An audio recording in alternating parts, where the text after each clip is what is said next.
Welcome to this week's vlog, which is coming to you from Washington D.C.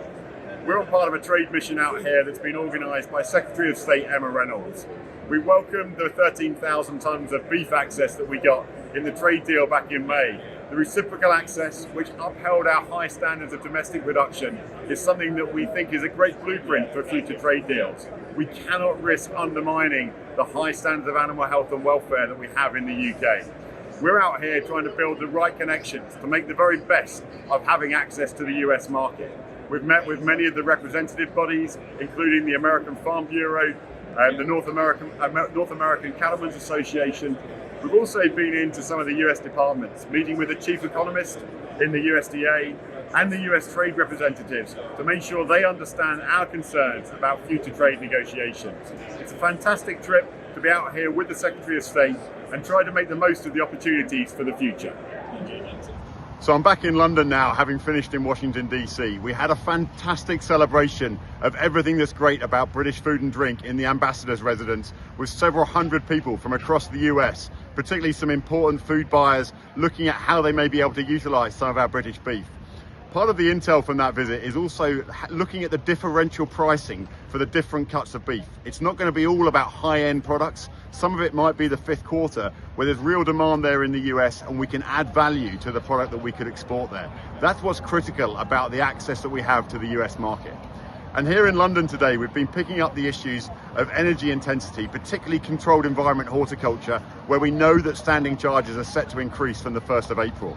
We've been in the Department for Business and Trade and Energy and Net Zero with Minister Chris Mcdonald and their team, trying to highlight where we need to see intervention to try and mitigate the worst of these cost increases. I also had an opportunity last week to raise this with James Murray, and we know that they're working across government to work out how they could stop the food price inflation and the product substitution with more production taking place overseas.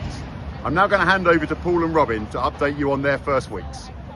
Thanks, Tom. Today I'm in the east of England in Norfolk, where we've been talking all three things: water, flooding, availability and quality.